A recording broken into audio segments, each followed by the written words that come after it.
Hi there. All right, we're going to go quickly through some of these, and I'll spend a little bit more time on some of the other ones, but we're going to go through our test review so you're ready for that test tomorrow.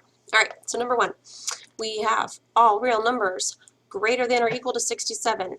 So we have n representing all real numbers. We know that those are going to be greater than, so that means the sign is open towards that, or equal to 67. Easy peasy. We did this again, we did this in class too. All right, D is less than 2. What is the graph? So I'm going to slap a 2 on my graph. I'm going to put an open circle on it, and I'm going to shade anywhere where the values are less than 2, which is this direction. So I'm going to shade there, call it good. Okay? Number 3, X is greater than or equal to -3. So slap a -3 on my graph. Again, you're going to want to put other numbers on here if you need to. I personally am okay with it looking like this, but if you need to, you could have 3, 4, etc. All right, so we have -3 here. I'm going to put a closed dot there because this sign indicates a closed dot, or that all those values are included. And then I'm going to shade to the right because greater than is bigger than -3, which is to the right. All right. Here we have an inequality that represents this graph. I have an open circle at -8. And I have all of these values are x. So that's a bad x. All right, so, well, x is larger than the -8. So it could look like this, or it could look like this. X is greater than -8. Easy peasy. All right, let's look at Thomas. I love this one. So we're going to let T be Thomas, and he wants to earn $49 or more. So let's think about this. If he can earn $49 or more, well, first of all, he can earn $49. So I know that's going to be part of my symbol. Now, which way does it go? Let's think. If I can earn $49 or more, that means Thomas could earn 50, 51, etc., $100, and all of these numbers are more than 49. So if I were to put my sign in, my sign is going to have to go this direction, indicating that this is the larger amount and this is the smaller amount. All right, I'm going to do this one and then move on because they're all the same. X minus 3 is less than or equal to -12. The first thing we're going to do is add 3 to both sides of the inequality. That cancels, and I'm left with X is less than or equal to -12 plus 3 is -9. So I'm going to have, I have my graph here. I would have 0 here, blah, blah, blah, 1, 2, 3, 4, 5, 6, 7, 8, 9, about right there. That might be 8, but I'm going fast. And I need to shade. Well, the X values are less than -9. Those values are to the left right here. Oh, I totally forgot to put a circle on there. This thing needs to go away. All right, so I'm going to shade this way. But I totally forgot to put my circle on. It would be a closed dot. Inclusive of -9. It means -9 is part of the values. Again, these are very similar to that. You should know how to do them. We went over them in class as well. Okay, what are the solutions of the inequality? Graph the solutions. Again, very similar. I will do number 10. It's very similar to some of the other ones, but let's practice. All right, so subtract 4 from both sides to isolate that variable. So I have n is greater than -5. I'm going to put an open circle at -5, and I'm going to shade wherever my values are greater. So greater than -5 is -4 or 0 or what, you know, -4, -3, all the way up. I'm going to shade this direction,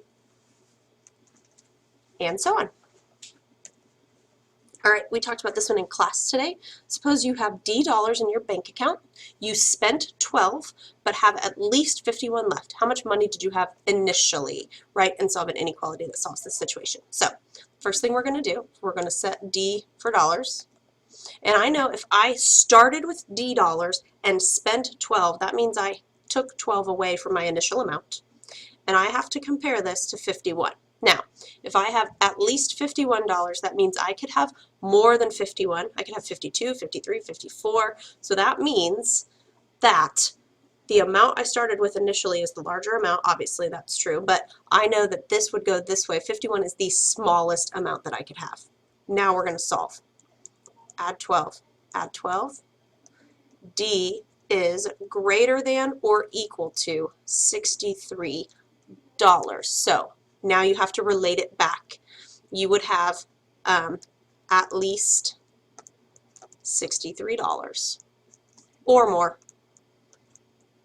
I could have $67, I could have $68, but if I subtract 12 from that number, I would have $51 or more. Anyway, that's that. Okay.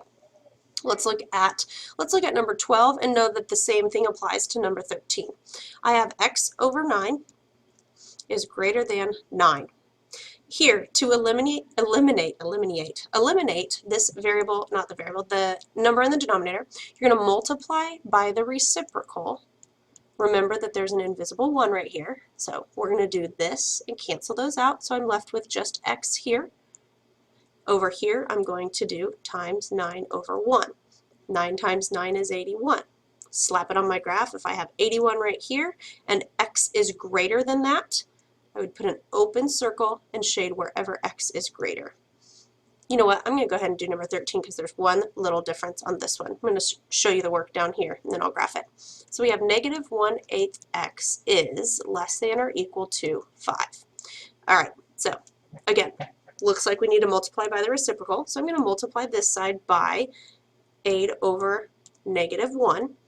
This cancels, cancels, cancels, cancels. But since my negative is actually traveling, or I'm going to be multiplying or dividing by a negative number over here, that means I've got to switch my sign. So x now has to be greater than or equal to 8 times 5 is 40 divided by negative 1 is negative 40. So that would be my answer here. I slap it on my graph, negative 40. I'm going to put a closed dot because it is inclusive of the negative 40, and then I'm going to shade to the right of that because x is greater than negative 40. So I'm going to shade all the way over here. Okay?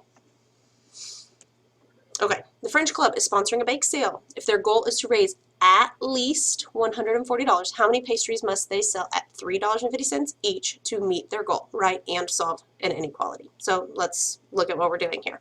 So we want to make $140 at minimum. I can make more, obviously they want to make more than that, so this would be the least amount, but I also want it to be equal to that. So this is my sign. Make sure your signs are facing the right way. Now, let's talk about what they're selling. They're selling pastries, and they're selling them for $3.50 each. So that's $3.50 times P. And now we go ahead and solve. So, divide by 350 on both sides.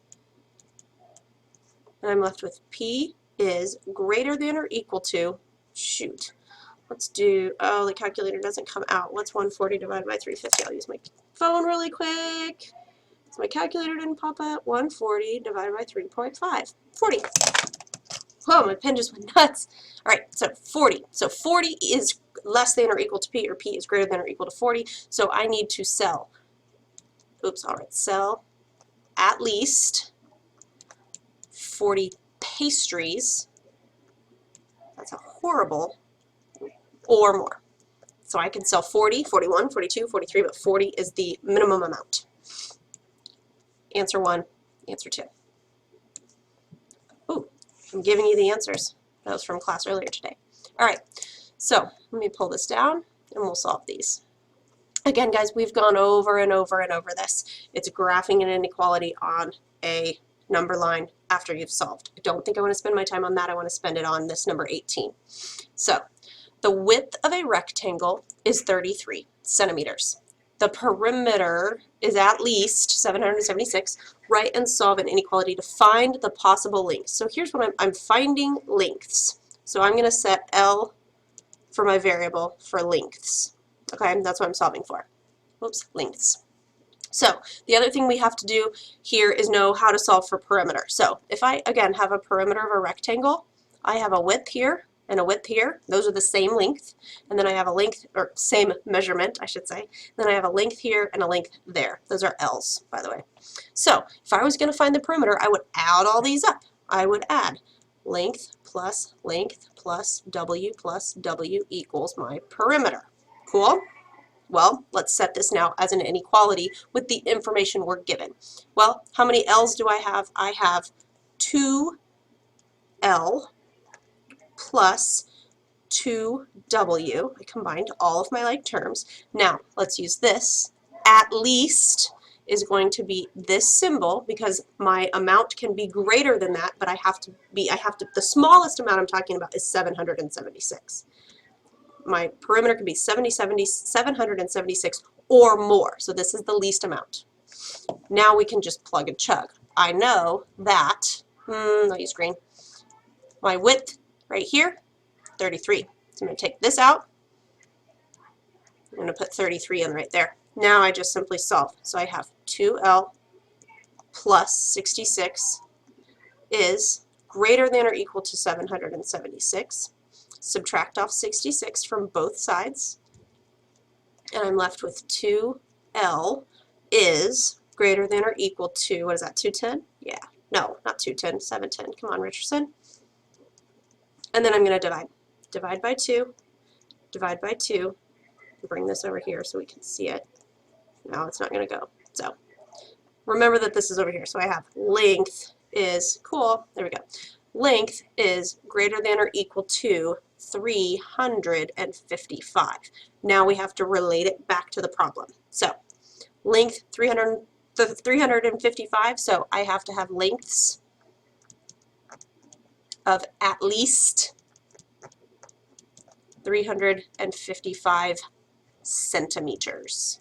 So this would be the answer that we're looking for. That and this. This is your inequality. This is your final answer of solving it. Okay, here we're just putting things together. I'll do number 19, and then you know that you can apply that to number 20. Actually, you know what? I'm going to do number 20. Here's why. There's something tricky in it.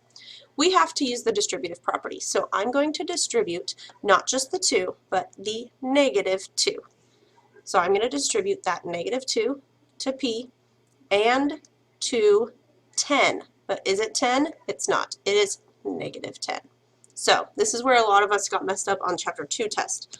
So let's look and see how it ends up. So I have P with nothing plus 4. Now I distribute. -2 times P is -2P. -2 times -10 is +20 is greater than Zippo. Now we need to combine any terms that are alike on both sides of the equal sign or of the inequality. So first we're going to look on this side right here. So I see that I have a P and I have a -2P. Those are like terms, and if I combine those together I would get -1P or just -P. I also see that I have 4 and +20. If I combine those two things together I would get +24. And then on this side of the equal sign, or the inequality sign in our case, we don't have anything to combine. So now it's a nice, beautiful inequality that we can solve easily. So the first thing you do, -24 and -24.